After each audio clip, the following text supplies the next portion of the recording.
And without further ado, it's my pleasure to introduce who is arguably the world's leading historian on the resurrection of Jesus Christ. He's a professor, an author, and has debated the historicity of the resurrection with these world-leading detractors. I had asked Tim what the word detractors means. It's opposition. So we're going to learn a lot tonight. And I think he wins these debates too. So without further ado, please help me welcome from Houston Baptist University, Dr. Michael Licona, ladies and gentlemen. Thanks, guys. Thanks. Good evening, everyone. Great to be here, and thanks for inviting me. This is the first time I've spoken at a university in Nebraska. I've been all over the U.S., probably spoken at 60 to 70 universities. My wife's from Nebraska. She's from a little town right there on the Iowa border, Nebraska City. Anybody know that town? Oh, whoa, a lot of you. Wow. Well, that's pretty neat. I used to tease her. I said, Nebraska City's just a clearing in a cornfield, you know, and I'm from Baltimore, which is a good place to be from. Back in the 1960s, I'll be 53 in a couple of months, and back in the 1960s, Baltimore and Washington, D.C. had this big competition between each other. It wasn't between the Orioles and the Washington Senators at that point, and it wasn't between the Baltimore Colts and the Washington Redskins. It was which city was going to be the murder capital of the United States. I kid you not. So it's a good place to be from. I was glad to get out of there. Anyway, good to be with you guys. You know, we all have idiosyncrasies, don't we? And one of my idiosyncrasies is I'm a second guesser. I second guess everything. It really frustrates my wife. One time, I'm going to tell you a story it's embarrassing to me, but it's true. So you'll just see a little where I'm coming from. But I used to wear cologne a few years ago, and I'd run out of some, and I wanted to get some more. And so my wife gave me a coupon to go get some at a department store. So I went to the department store, and it took me about half hour to choose one. And most of that was between two of them, and I'm trying to think back and forth, back and forth, back and forth, back and forth, back and forth. Finally, I chose one. I bought it. I take the 15-minute drive home, and I'm about a half a mile from my house. And I'd been just going back and forth in the whole ride home. And finally, about half a mile from my house, I said, I should have got the other. U-turn, go back, exchange it, come back. I probably wore it 3 times and never wore it again. So I hate that. You know, I've been married this past April 4th. I've been married 15 wonderful years, which isn't bad out of a total of 27. And so I've been married 27 years, but I'll tell you, when I got to college, I came from, you married couples know exactly what I'm talking about. So I came from a divorced family, and my mom had remarried, had a great stepdad, but I realized the divorce rates in the United States were really, really high, and I didn't want to be one of those statistics. And so as soon as I got to college, I started to ask married couples, what's important to look for in a spouse? I mean, that seems like a good question to ask a married couple, especially when you're just 18 years old. What's important to look for?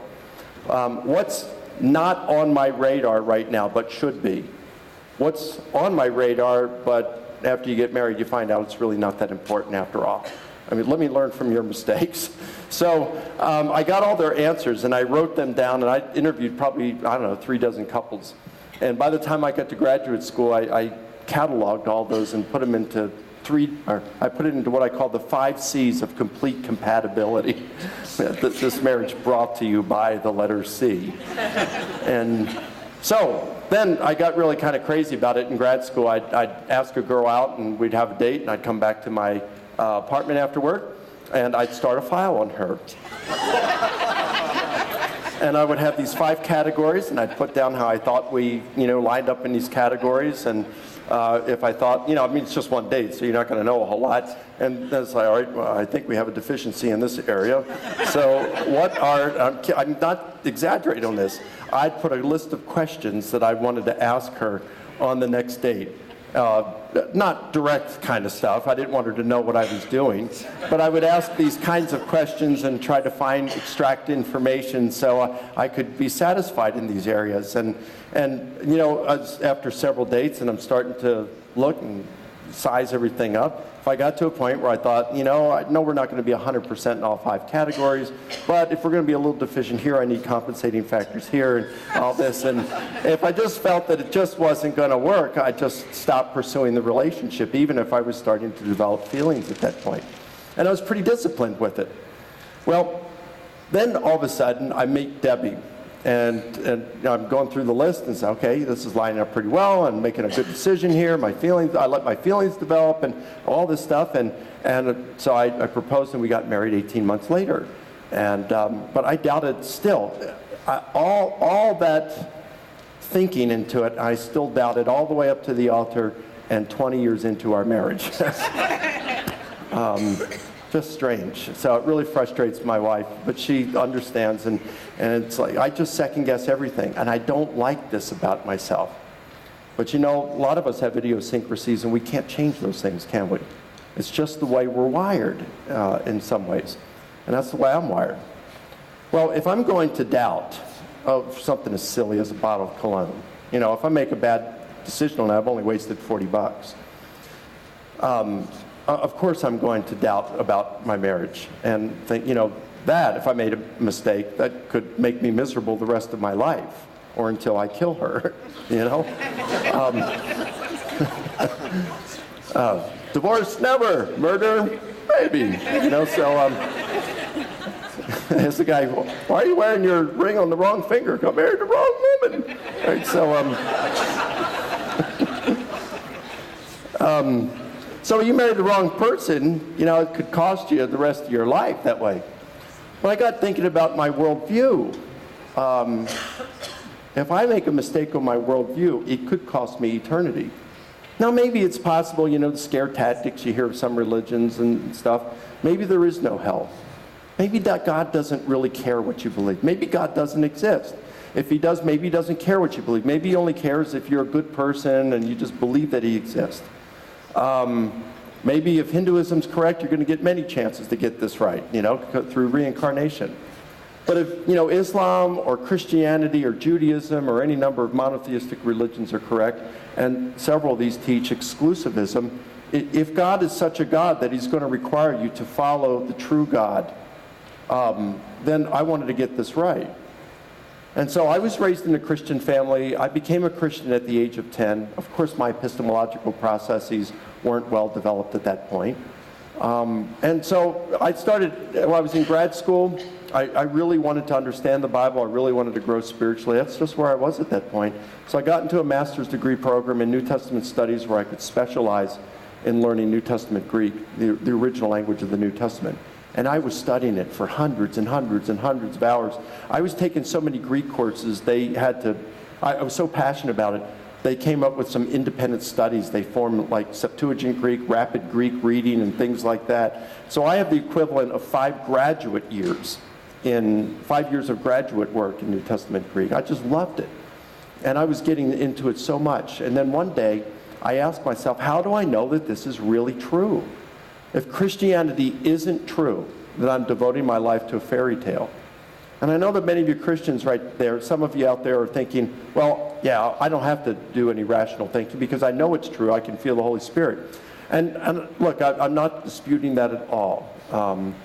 But Mormons say the same thing. And people of other religious beliefs say the same thing. And I got thinking, how can I tell this is really the Holy Spirit? And I thought, if Christianity's true, there ought to be some good evidence for it. And in Mormonism, you ask them, the Mormon church, they'll say, you just got to believe in spite of the facts. And there's a lot of evidence against Mormonism. In Islam, the only real test that the Quran provides is, it says it on 3 or 4 occasions. If you want to know if the Quran's true, try to write a surah, a chapter, like one in here, and you'll find that you can't do it. Only God could do it. Well, I've taken that test. I think it's rather easy to do it. They're arranged after the first chapter. They go from the second surah then, is the longest, and then it goes down to the shortest. And you look at the last 10 or 11 or dozen of them, and just read any of them and say, could I write something like this? And I think you'd say, yeah, that shouldn't be too hard at all. And then, they might say, well, yeah, but you got to do it in Arabic, because it just flows. Well, I can make English or German or Spanish or whatever flow and, rhyme at the end and have a rhythm. Yeah, but it's not Arabic. Well, Why does it have to be Arabic? Because, that's just the language you got to... Does it really come down to choosing Arabic or French? That's like choosing between Runza and Burger King. I want a better test than that. Jesus offered a test. He said, you want to know if I am whom I'm claiming to be? Kill me and I'll rise from the dead. Now, that's a pretty difficult test to... if you can accomplish that, that's pretty good evidence right there. So the question is, the early Christians said that Jesus rose from the dead. But that test that Jesus offered, it really is useless to us today unless we can really show that Jesus rose from the dead. So that's what I decided to do my doctoral work with. I wanted to investigate it as a professional historian. I wanted to learn how to do history. And so I entered a PhD program in it. And I started reading hundreds of journal articles and books on the philosophy of history and historical method, published peer-reviewed journal articles on philosophy of history, historical method, things like that. And because I want to know, how do you do history? What kind of results can I expect in terms of how well can we know the past? And how do I actually accomplish this? What kind of method do I go through? And I ended up doing my doctorate on that. And while I did that, I engaged in public debates with some of the leading skeptical minds in North America. People like Bart Ehrman, distinguished professor of New Testament and early Christianity at UNC Chapel Hill. Elaine Pagel's distinguished professor of religion at Princeton. I've had 2 public dialogues with Dale Martin, a senior New Testament professor at Yale University. I never thought listen, when I went to college, I couldn't even spell MIT. And here I was, debating people who were distinguished professors of religion from these places. And the more I did this, because I did this because I figured, these are the brightest minds. As I'm doing my investigation and putting together a historical case for the resurrection of Jesus, I'm going to have my blind spots.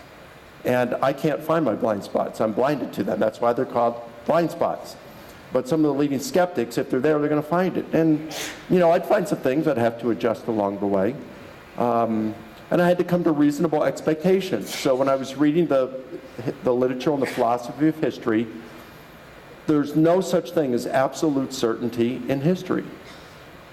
You can come up with reasonable historical certainty, and that's what historians look for. And so, I can't give you absolute, positive, 100% certainty that Jesus rose from the dead. What I'm going to do this evening, however, is I'm going to give you what I think a very simple case, and I'm going to construct a positive historical case for Jesus' resurrection that I think is so simple that even a Southern Baptist can understand. You Southern Baptists here? I worked for them for 6 years, all right? I earned the ability to be able to joke about it. All right, so I'm going to make it real simple, okay? And so we're just going to look at 2 major things tonight.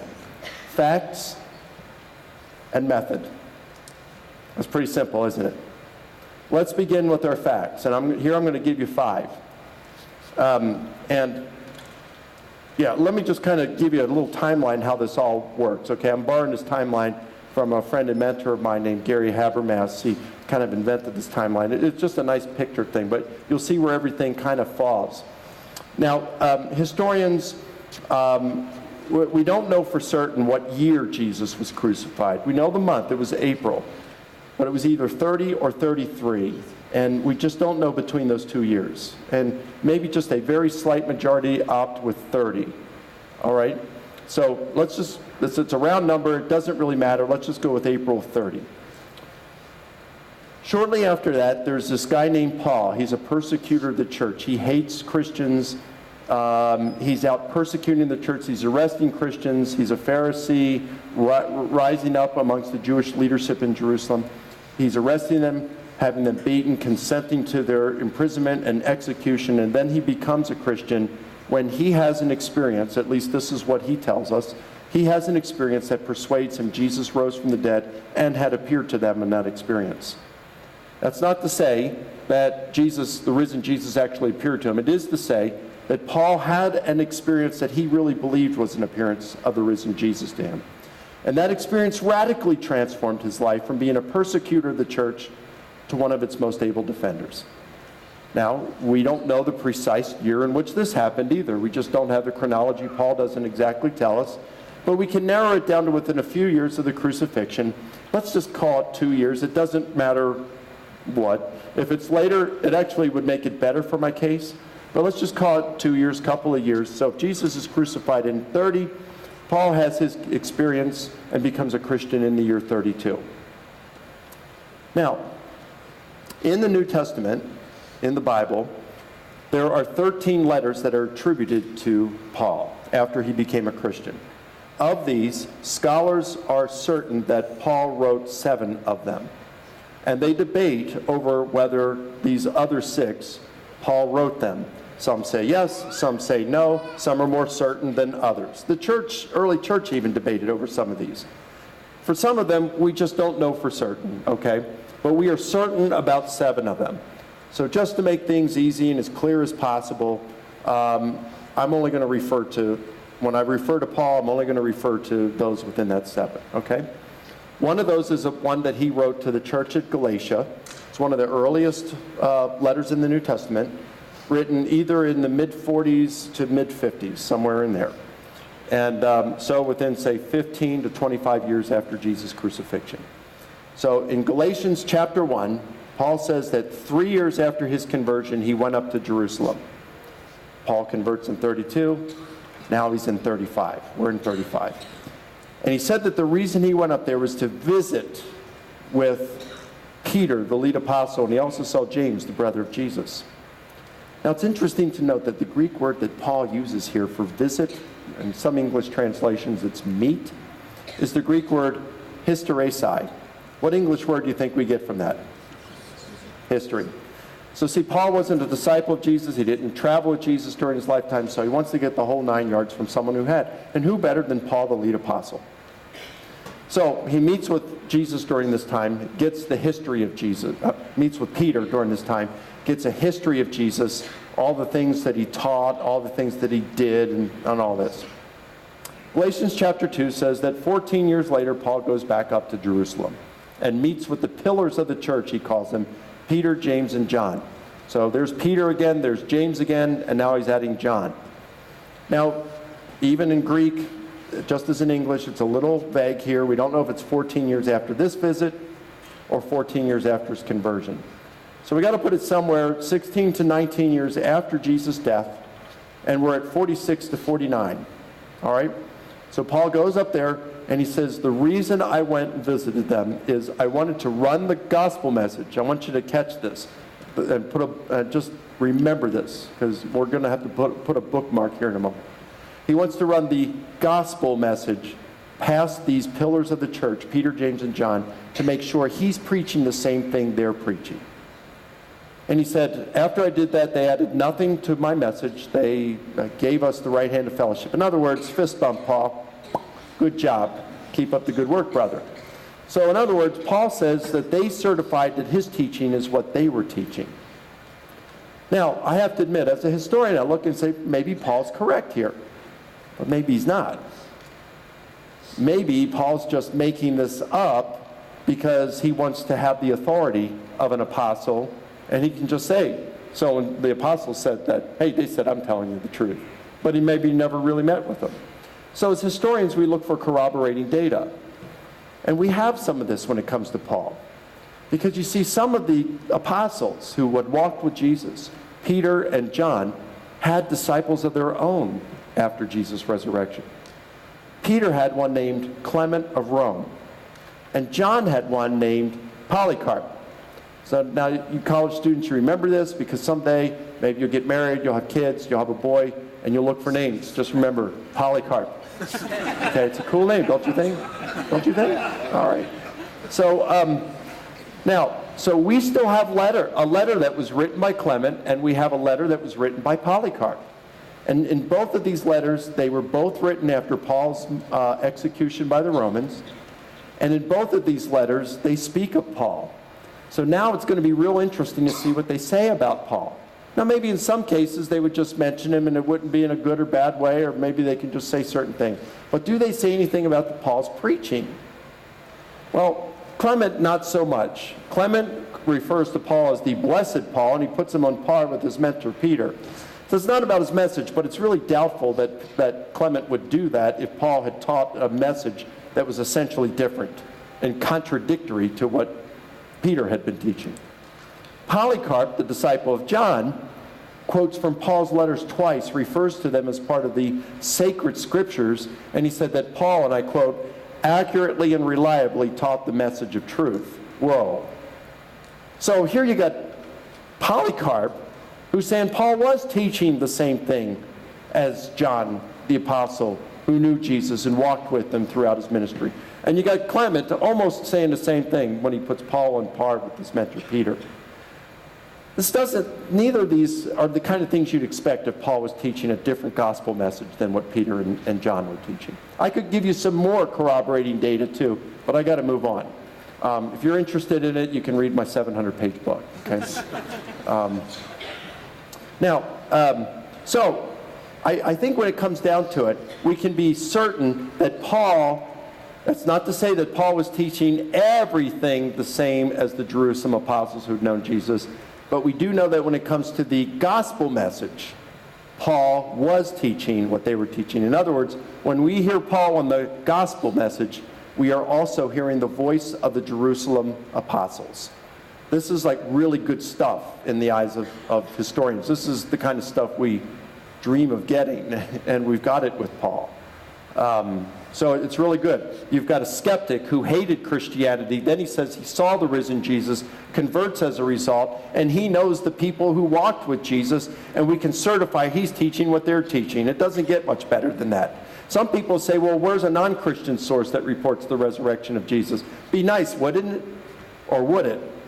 If we had a non-Christian source who said Jesus rose from the dead, hey, I'm not a Christian, we'd think that person was a moron and totally disqualified from writing anything credible. Or if we did have something like that, you'd say, there's no way that a non-Christian could say Jesus rose from the dead and still be a non-Christian, and so that must have just been written and forged by a Christian.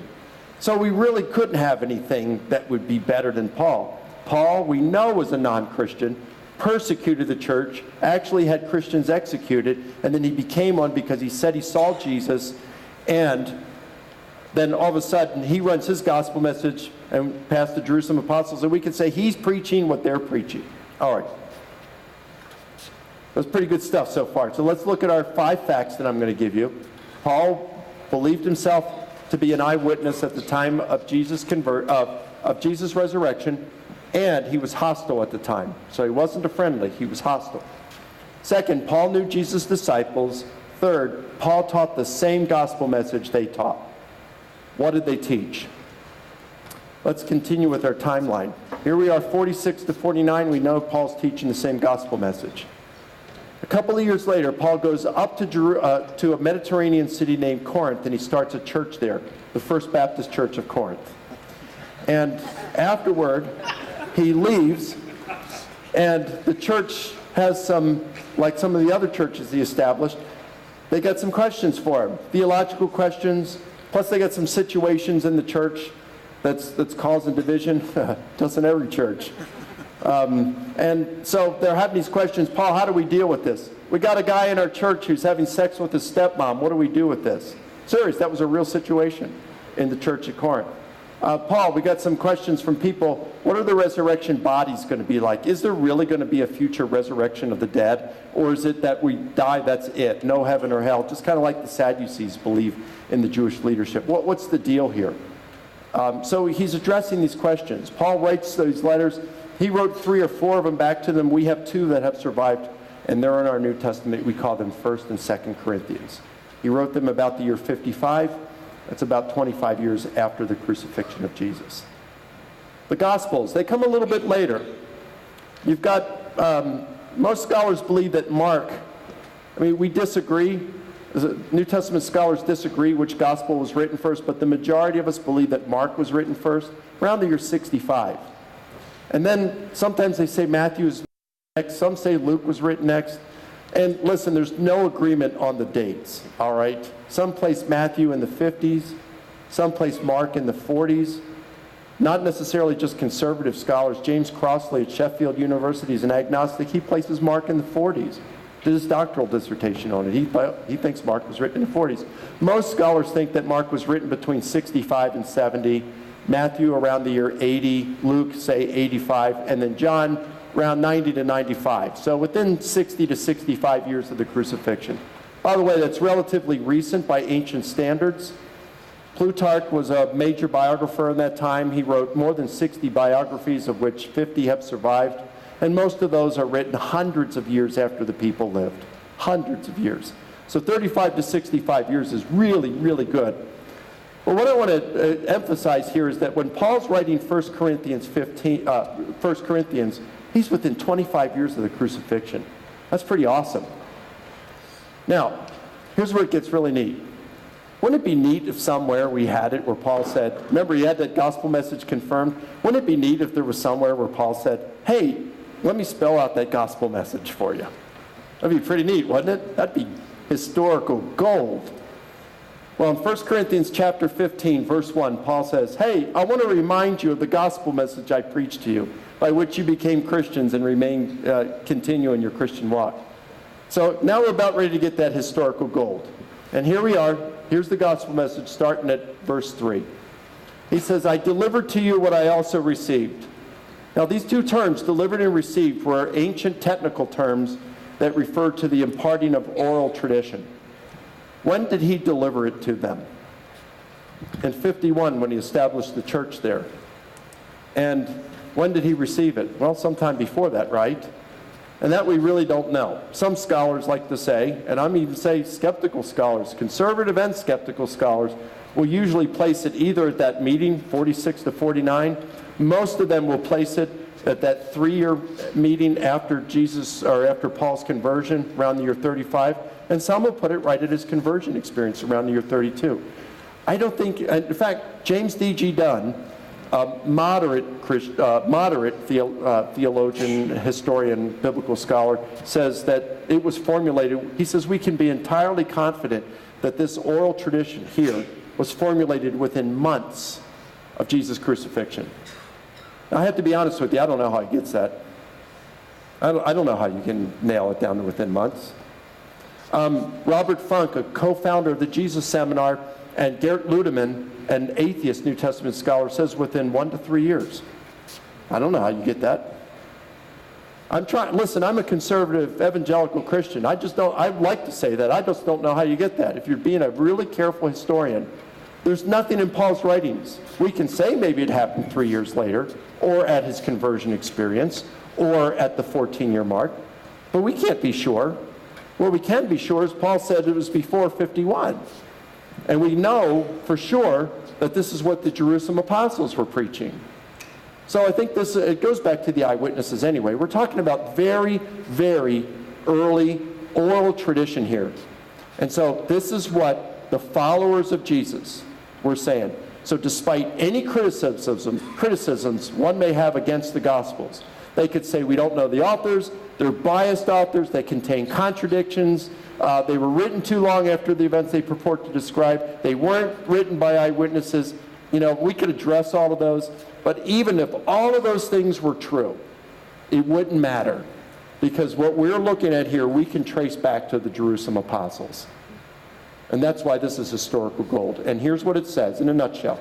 Christ died for our sins according to the Scriptures, and that he was buried, and that he was raised on the 3rd day according to the Scriptures, and that he appeared to Peter, to the 12, to more than 500 at one time. Paul adds most of these are still alive.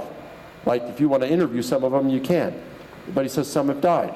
Then he appeared to James, then to all the apostles. And then Paul says, then he appeared last of all as to one untimely born, he appeared also to me.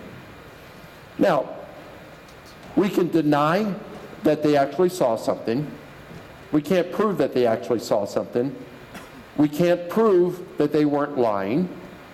What we can prove, though, is they were claiming they saw Jesus. That's what we can prove. They were saying, these early Christians who knew Jesus and Paul were saying, Jesus rose from the dead, we saw him.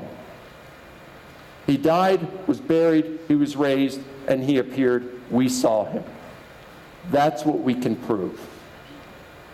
We can go a little bit further because ancient records, we have no less than 11 ancient records that say that these early followers of Jesus were willing and they did suffer continuously for their gospel proclamation.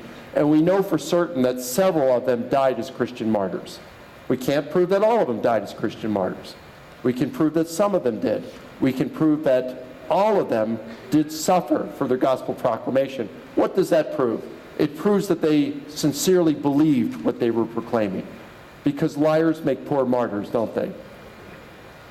They say, well, wait a minute. There are Muslim terrorists who strap bombs on their backs and they go out and blow themselves up, right? And they really believe what they're saying is true. That's correct.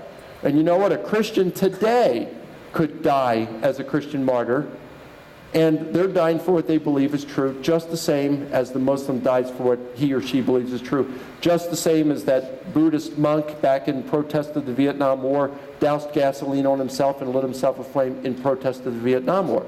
These guys really believed what they were dying for. No question about that. In that sense, the Christian, the Muslim, and the Buddhist is no different. The difference, however, is these guys, that Buddhist doesn't really know Buddhism's true as 100% certainty. Muslims today don't know with 100% certainty that Islam is true. Christians don't know with 100% certainty that Christianity is true. They're going based on the testimony of others. The Quran, the New Testament, whatever. They're basing on that. But the disciples suffered for what they knew was true or false. That's the difference. All right, so we can establish, historically speaking, I'm not presupposing that the Bible's God's inspired word, that it's inerrant. I'm not even using the Gospels here, although I think they're historically reliable biographies of Jesus.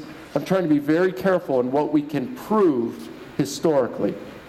And I'm saying that we can prove historically that Jesus' disciples, those who knew him, and Paul, skeptic, who converted to Christianity, they were claiming that Jesus rose from the dead, had appeared to them, and that they actually believed it. That's not to say they actually saw Jesus. We could say hallucination or whatever you want to say. Or you could say they were using it as a metaphor for something, all right? But they were really saying and sincerely believed Jesus rose and appeared to them. They believed their message. All right. So that's fact number 4. And by the way, there were 3 individuals, Peter, James, and Paul. So remember, he met with them twice. So who do you think he got that information from? And then Paul himself. And then you got 3 group appearances, to the 12, to more than 500, and to all the apostles. The group appearances will be important, as we'll see in a little bit. So here's fact number 4. They taught that Jesus appeared to individuals, groups, to friend and foe alike. And number 5, they taught that Jesus was raised physically, bodily from the dead. Say, well, wait a minute, Mike. Paul really doesn't mention an empty tomb in his writings, so how are you getting physical bodily resurrection? Fair question. So they're really not too difficult, though. There are several, at least 5 occasions in Paul's undisputed letters where he says that believers will be raised as Jesus was raised. Just give you an example, Romans 8:11, he says, the Spirit who raised Jesus from the dead will also give life to your mortal bodies. Well, it's pretty cut and dry. Let's look at one other, 1 Corinthians chapter 15, that same chapter I was just in a moment ago. Here Paul says, in 1 Corinthians 15:20, Christ has been raised from the dead, the first fruits of those who are asleep. First fruits means like the first of the crops to be harvested. How many of you grown tomato plants in your backyard? Okay, most everybody's done it. Now, I'm in Georgia right now. We grow them in our front yards. And we sit on our couches on the front porch and watch them grow. So, you know, we have these tomato plants, and, you know, they get there, and the little green tomato, and they get bigger, bigger, bigger, and then they turn yellow, and then orange, and then red toward the end of the summer, and then that one's ready. It's ready before all the rest of them, right? And that's the one you pick off and you chop up and put on your sandwich. That's the first fruits. The rest are coming, but that's the first fruits. To be asleep in antiquity was a euphemism meaning dead. So, for example, today we say that person passed away rather than saying they croaked. So what Paul is saying here is Christ has been raised from the dead, the first fruits of those who are dead. So, Mike, I know you're not using the Gospels here, but I do know that the Gospels speak of Jesus raising Lazarus, Jesus raised Jairus' daughter, Jesus raised the widow's son. How can Paul say that Christ is the first fruits, the first to be raised from the dead, when the Gospels say that he raised 3 people from the dead? No problem. When you look in this text, in the whole of 1 Corinthians 15, he's talking about a resurrection body. So Lazarus, Jairus' daughter, the widow's son, they were raised in the same kind of body just to die again. They got sick, they got died, they experienced pain. Jesus was raised in his immortal resurrection body. That's the difference, okay? And you say, okay, when are the rest of believers going to be raised? Paul answers that 3 verses later. He says, but each in his own order. Christ the first fruits. After that, those who are Christ's at his coming. So he's saying that Christians will be raised and given their resurrection bodies at the second coming of Jesus. My mom died last July. When's she going to be raised? At the second coming of Jesus. My dad was told a month ago he's got a year to live, cancer. When's he going to be raised from dead? Second coming of Jesus. When are your loved ones who have died, when are they going to be raised? Second coming of Jesus. Well, what happens in the meantime? Paul answers that elsewhere. He says in 2 Corinthians, to be absent from the body is to be present with the Lord. So you can be out of the body and with Jesus. Paul, in Philippians 1, he says you can die and be with Christ or remain in the body, meaning when you die, you go to be with Christ. If you're not dead, you're still in the body. One other text. 1 Thessalonians chapter 4, verses 13 through 17. Paul says, he's talking about the second coming here. He says, I don't want you to be uninformed about those who are dead, so that you will not grieve as do the rest who have no hope. For if we believe that Jesus died and rose again, even so, God will bring with him those who have died as Christians. He's going to bring with him at the second coming. For this we say to you by the word of the Lord, that we who are alive and remain until the coming of the Lord will not precede those who have died. For the Lord himself will descend from heaven with a shout, with the voice of the archangel, with the trumpet of God, and the dead in Christ will rise first. Well, wait a minute, Paul. Just a few verses later, 2 verses later, you said Christ is going to bring back the dead with him. How are you going to raise the dead first? Doesn't take a rocket scientist to figure this out. Again, when a person dies, like when my mom died last year, her corpse was buried, her spirit left her body, went with Christ in heaven. If what Paul and the apostles are teaching here is true, if Jesus rose from the dead and if what these guys are teaching is true, her spirit left the body, went to be with Jesus in heaven. When Jesus returns, he brings her spirit and all the spirit of other believers back with him, puts them back in their corpses, raises their corpses up, and then transforms them into an immortal, glorious, powerful body. That's resurrection. It's something that happens to the corpse. And if Christ is the first fruits of the dead, and the dead are going to be raised physically, it's inescapable. It means Jesus was raised physically. His corpse was raised, the tomb was empty. That's what they were teaching. Not saying it's true, but that's what they're teaching. All right, that's just indisputable there. That's what they're teaching. This is the undisputed letter of Paul. It goes back to the Jerusalem apostles. This is what they're teaching. All right, so those are our 5 facts. Now, we got our facts. What do we do as historians with these facts? That leads us to our second major building block, and that's method. Well, let me tell you a true story. It was May of 2009. My family had just finished eating dinner. We cleaned up. My wife and I sat down and we began reading. We love to read. So we were reading, and just then a fire engine came into our neighborhood, siren blaring, and it roared down the street. A moment later, there were a group of emergency vehicles that turned into our neighborhood and raced down the street in the same direction. And then another minute later, there was a group of police cars that turned into our street and just flew down the street in the same direction. At that point, we lived in a small neighborhood, about 70 houses, and so for those cars to be going that fast told us something major was going on. My wife turned to me and said, Mike, I hope Greg hasn't killed himself. Now, Greg was a neighbor. He was a friend, lived down the street. He had a good paying job. He just lost that job and he lost his family. And he locked himself in his house. He wasn't coming out during the day. I knocked on his door several times when I saw his truck out there. Wouldn't answer the door, even though I'd hear the TV going on. I'd leave notes in his mailbox. Let's get together for lunch. Let's talk. Hey, man, praying for you. Things like that. His best friends were calling him. He wouldn't pick up. He was really depressed. And so we thought, I bet he killed himself.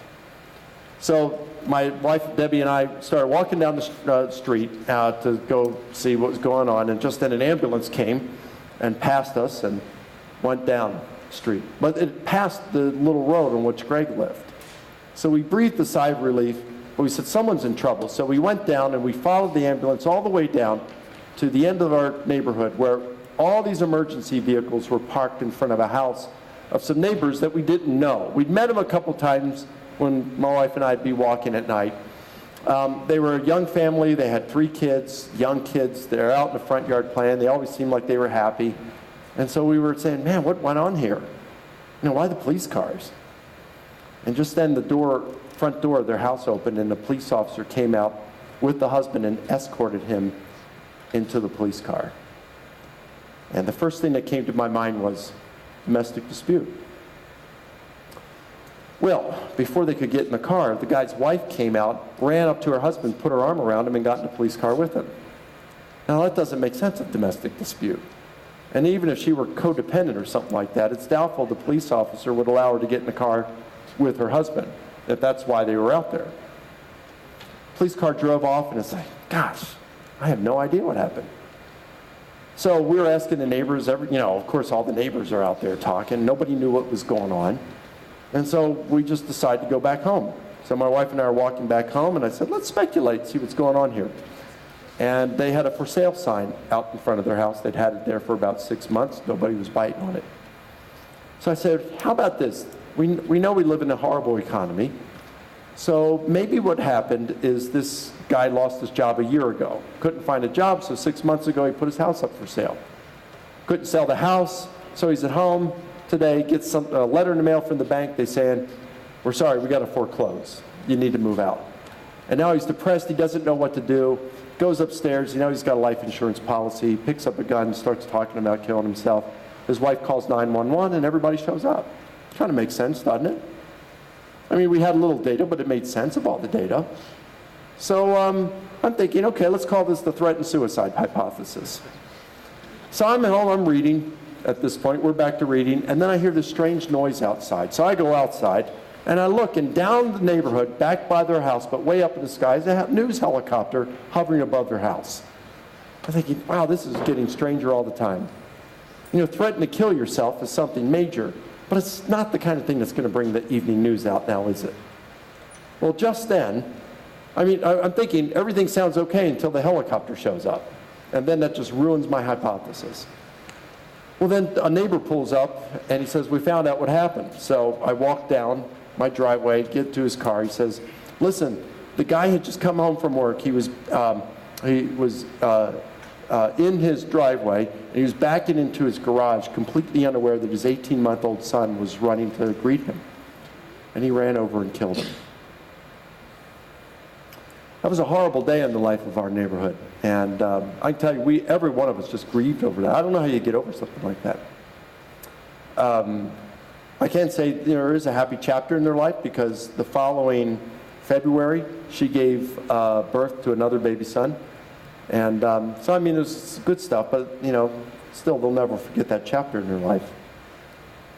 Shortly after that event occurred, I remember reflecting back on it a few months later and thinking, what I did that night in trying to figure out what happened is exactly what historians do in trying to figure out what happened in the past. And they use 4 important criteria for assessing hypotheses. Remember I said you can't get absolute certainty? It's the same way in evolutionary biology, right? Can't get absolute certainty. It's the same way in archaeology. It's the same way in geology. We can't get into a time machine and go to the past and verify our conclusions, can we? And so you apply method. You apply scientific method, you apply strictly controlled historical method, and you come up with what you think is the best explanation. And the explanation, the hypothesis that best explains your known facts is regarded as what probably occurred. And that's what we do with history. Explanatory scope is you want to account for all the facts. So think of the 5 facts that I gave. You want a hypothesis that can account for those 5 facts. The one that can explain the most of those facts is to be preferred over one that could only explain 2 or 3. That evening, that hypothesis, the threatened suicide hypothesis, was fine until the helicopter showed up, and then the threatened suicide hypothesis lacked explanatory scope. Explanatory power is you want to account for the historical facts without forcing them to fit or without excessive ambiguity. Now, when I had this hypothesis of the domestic dispute, it was fine until the woman put her arm around her husband and got in a police car. But let's suppose I said, well, she was codependent.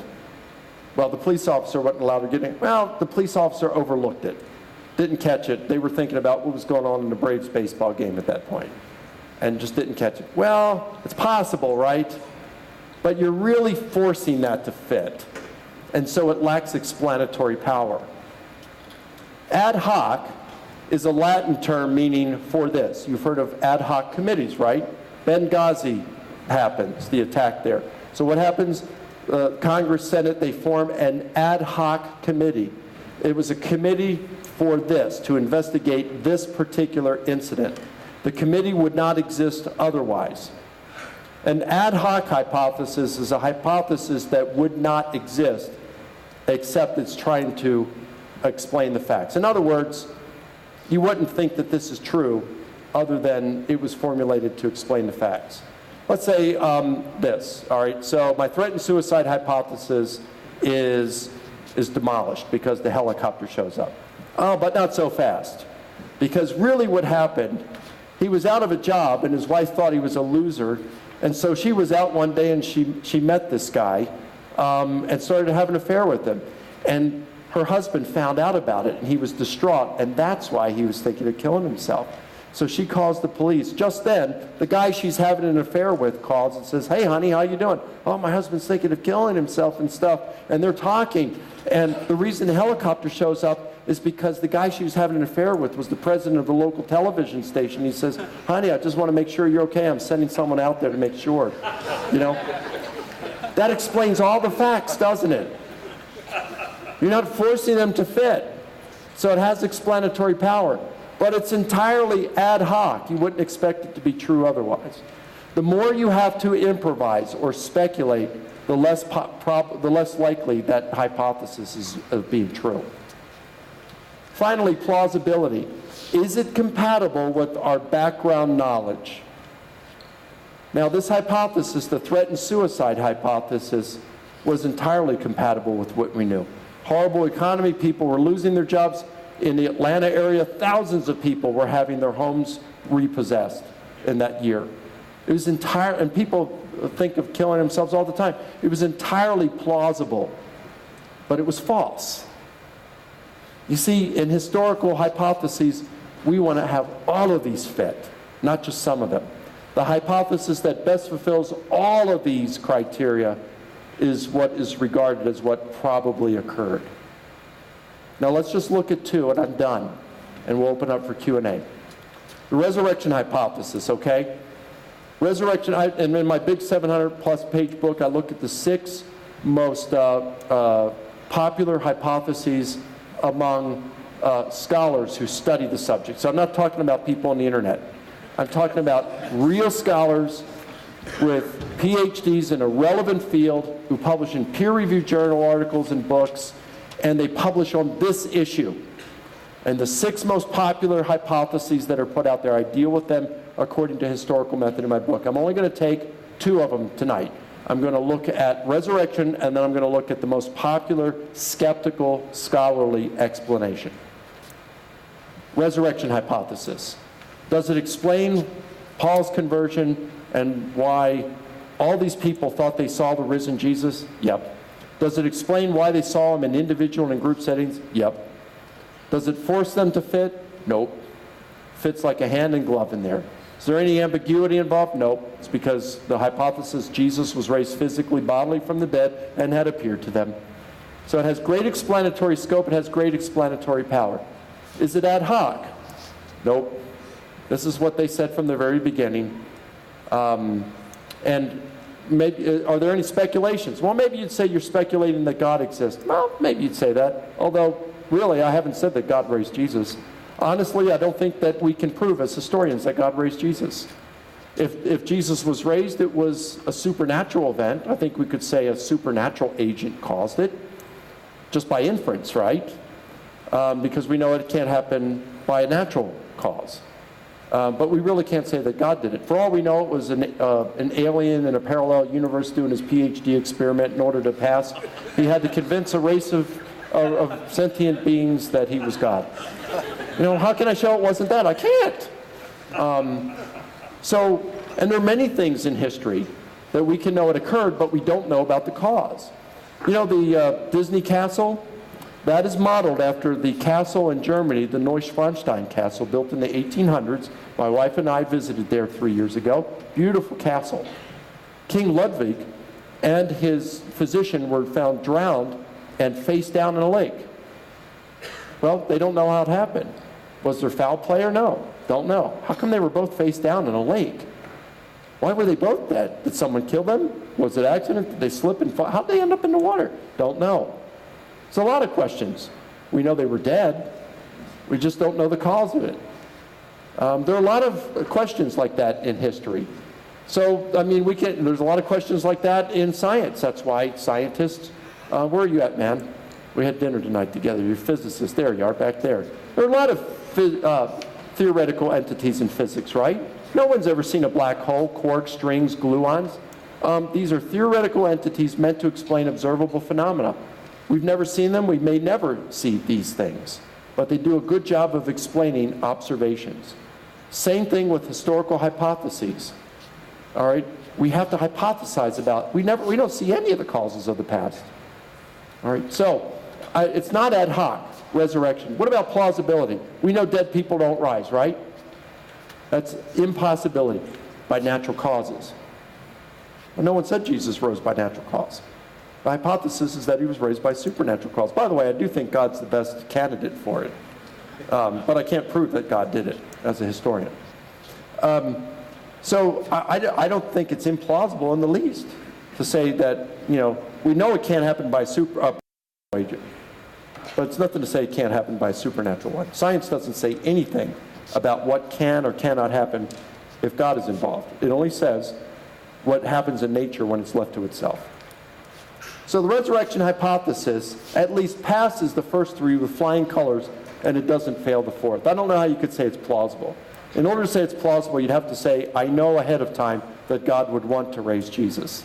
And that gets a little difficult to do because who knows the mind of God? And remember, I'm not presupposing the Bible's God's word either.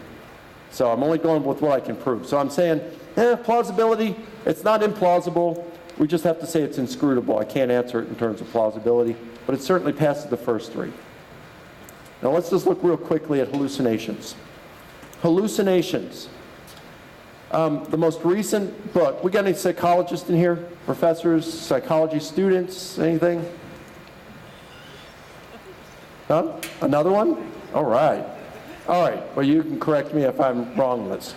There was perhaps the most recent comprehensive treatment on hallucinations was a book published by Ailman and Lahrae, or published by the American Psychological Association in 2008. The title is Hallucinations, the Science of Idiosyncratic Perceptions. They're taking research from, say, the past 100 years, plus their own research. They show that there's hallucinations come in many different modes. You can see something that's, a hallucination is a false sensory perception of something that's not really there. So you can, visual hallucination, auditory hallucination, olfactory hallucination, you smell something that's not there, gustatory hallucination, taste something, tactile hallucination, you feel something that's not there, a kinesthetic hallucination, you have the sense of motion.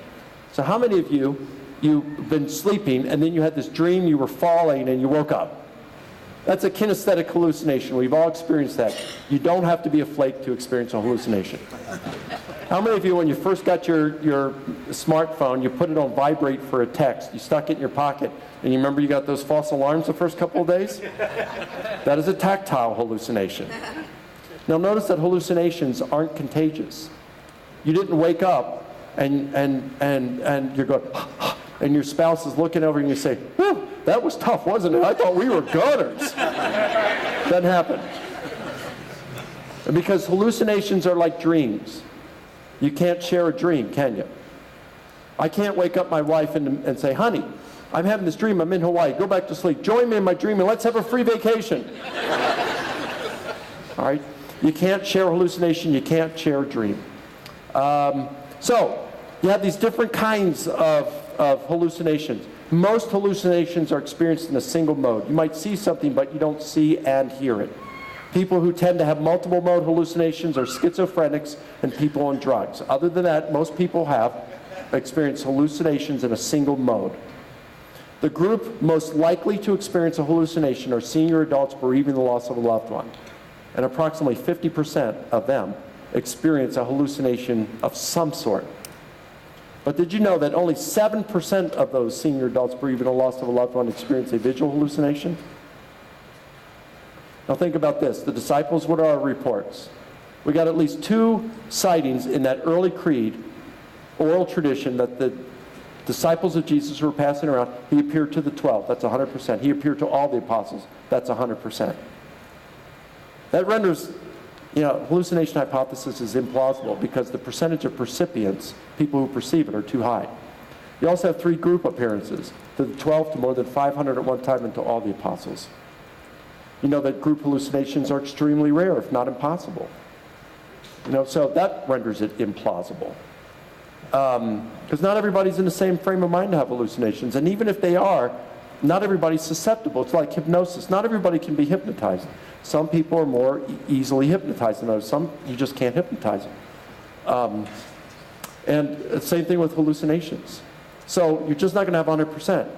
I used to know a lot of the Navy SEALs when I lived in Virginia Beach. I asked a lot of them, and I don't know, maybe 20 of them, maybe more, about hallucinating, because they all do it when they're, they all have to go through Hell Week, and they only get 3 hours of sleep from Sunday night through Saturday around noon. Only 3 hours of sleep that whole week. And so due to sleep deprivation, they all, or about 80% of them, experience hallucinations. But they don't experience the same one. A lot of them can be having hallucinations at the same time. They can point it out to someone else, but that other person doesn't see it. They're seeing something else, So, hallucination hypothesis, percentage of percipients is too high. You got the group experiences, group hallucinations are extremely rare, if not impossible. And then you got Paul. Paul's not grieving Jesus' death. Jesus would have been the last person in the world he wanted to see. And so, it doesn't explain Paul either. So it lacks explanatory scope, and it's implausible. It's not neutral in terms of plausibility. It lacks it's implausible. So that's the most popular skeptical put forth by scholars, skeptical scholars. And we can see it fails. It's implausible and it lacks explanatory scope. In order to account for that, you're going to have to come up with ad hoc explanations and things like that, and it gets even worse. You dig yourself into a bigger hole. Resurrection hypothesis, by comparison, you can see is far, far better. And I tell you, as I've looked at these 6 major ones, resurrection hypothesis wins, and not just by a little bit. It wins by a lot. The second best hypothesis is agnosticism, to say, wow, that's some pretty interesting data. I don't know what to do with it. It's just not enough to convince me. That's the second best one. And yet, even that can't fulfill the criteria for the best explanation nearly as well as the resurrection hypothesis. So, here's it. Last thing here.